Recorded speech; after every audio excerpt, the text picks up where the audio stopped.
Assalamualaikum warahmatullahi wabarakatuh. Perkenalkan, nama saya Rafael Razak dari kelas 11 TK 1. Di sini saya akan mengidentifikasi dan perawatan diesel konvensional. Untuk alat dan bahan. Yang pertama alat, Candy Tool 4 dan tool diesel. Untuk bahannya engine stand mesin 2 liter dengan baterai 120 volt. Selanjutnya majun. Yang pertama, mengidentifikasi komponen sistem bahan bakar. Nomor pertama, tangki solar. Fungsinya menyimpan bahan bakar solar yang diperlukan oleh mesin untuk beroperasi. Yang kedua, water sedimeter. Fungsinya memisahkan air dan bahan bakar untuk mencegah kerusakan pada mesin. Selanjutnya, fuel filter. Menyaring kotoran, debu, dan karat serta partikel lain dari bahan bakar sebelum ke mesin. Yang ketiga, pompa solar. Memompa bahan bakar dari tangki ke mesin dengan tekanan dan volume yang tepat. Yang keempat, delivery line. Fungsinya menyalurkan bahan bakar bertekanan tinggi dari pompa injektor ke injektor. Yang kelima, injektor nozzle. Menyemprot bahan bakar ke ruang bakar dalam bentuk kabut halus. Yang keenam, fuel return line. Mengembalikan kelebihan bahan bakar dari sistem injeksi kembali ke tangki. Yang ketujuh, busi pijar. Membantu penyaringan mesin dan memanaskan ruang bakar saat kondisi dingin. Yang kedelapan, baterai. Menyediakan energi listrik utama untuk menghidupkan mesin. Yang kesembilan, kontak. Menghubungkan dan memutuskan aliran listrik. Yang kesepuluh, relay. Saklar otomatis yang mengontrol aliran arus listrik yang lebih besar. Yang kesebelas, fuel out of cylinder.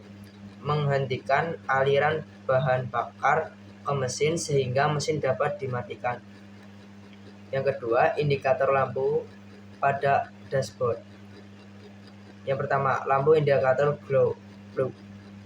Keterangan, lampu menyala beberapa saat lalu mati dengan sendirinya setelah mesin hidup. Jika masih menyala ketika mesin hidup, mengidentifikasi terdapat masalah. Yang kedua, lampu indikator oli. Keterangannya, pada saat kunci kontak on, lampu indikator menyala dan mati ketika mesin dihidupkan. Jika masih menyala saat mesin hidup, perlu mengecek pada sistem kelistrikan. Selanjutnya, lampu indikator pengisian. Pada saat kunci kontak on, lampu indikator menyala dan mati ketika mesin dihidupkan. Jika masih menyala saat mesin dihidupkan, berarti ada masalah. Selanjutnya, lampu indikator water sedimeter. Dengan keterangan, ketika kunci kontak on dan lampu indikator water sedimeter menyala, berarti terdapat air yang tercapai bahan bakar pada selang yang terhubung. Selanjutnya, perawatan tune-up mesin diesel dan perbaikan troubleshooting. Permasalahan engine, mesin tidak menyala. Yang kedua, indikator water sedimeter menyala. Yang pertama, pergantian oli mesin dan filter oli. Filter oli tidak perlu diganti. Selanjutnya, memeriksa saringan udara. Dengan menggunakan air gun, semprotkan filter dari sebelah dalam. Untuk hasil pemeriksaannya, filter kembali bersih. Selanjutnya, pemeriksaan air pendingin. Lakukan pemeriksaan kualitas dan kuantitas air pendingin pada radiator. Hasil pemeriksaannya, air radiator kering. Selanjutnya, pemeriksaan tali kipas. Periksa secara visual dari kemungkinan stop, berubah bentuk, terlalu kencang, aus, terkena oli. Periksa kekecatan tali kipas dengan standar 7-11 mm. Untuk hasil pemeriksaannya 10 mm. Dengan keterangan masih dalam standar.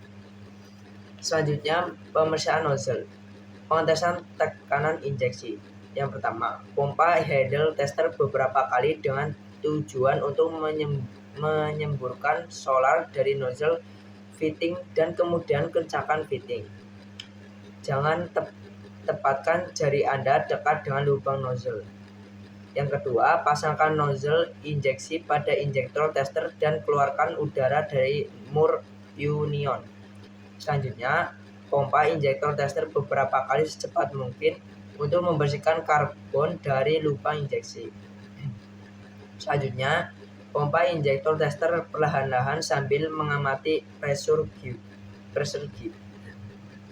Selanjutnya, baca pressure gauge saat tekanan injeksi mulai turun. Tekanan membuka injektor baru 151 sampai 159 kg per cm kubik. Injektor lama 145 sampai 155 kg per cm kubik. Hasil tester injektor 1 175 kg per cm kubik. Injektor 2 170 kg per cm kubik. Yang injektor 3 150 kg per cm kubik. Selanjutnya injektor 4 100 kg per cm kubik. Jika tekanan membuka tidak sesuai dengan spesifikasi di atas, bongkar kembali injektor atau injektor nozzle dan ganti sim penyetelan atau adjusting sim. Selanjutnya, harus tidak terdapat tetesan setelah penginjeksian. Hasil tes injektor 1 tidak ada, injektor 2 tidak ada, injektor 3 tidak ada, injektor 4 tidak ada juga. Selanjutnya, tes kebocoran. Dengan melakukan penekanan pada kira-kira 10-20 kg per cm kubik di bawah tekanan pembuka. Periksa bahwa tidak dapat tetesan selama 10 detik dari lubang injeksi atau dari sekeliling mur penguncian. Apabila injektor menetes selama 10 detik, ganti atau bersihkan dan overhaul kembali injeksi atau injektor nozzle. Hasil tes injeksi 1 tidak ada tetesan, injektor 2 tidak ada tetesan, injektor 3 tidak ada tetesan, injektor 4 tidak ada tetesan.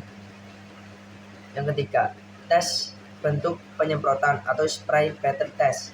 Yang pertama, pompa injektor tester, handle tester 15-60 kali, injektor lama atau 30-60 kali, injektor model baru per menit. Yang kedua, periksa bentuk penyemprotan. Bila bentuk penyemprotan tidak benar sama penyemprotan, maka injektor harus diganti atau bersihkan. Hasil tes injektor 1 baik, injektor 2 baik, injektor 3 baik, injektor 4 baik. Selanjutnya, pemeriksaan globe. Periksa menggunakan multimeter bahwa busi pijar terdapat kontinuitas. Untuk hasil pemeriksaannya, globe terdapat kontinuitas.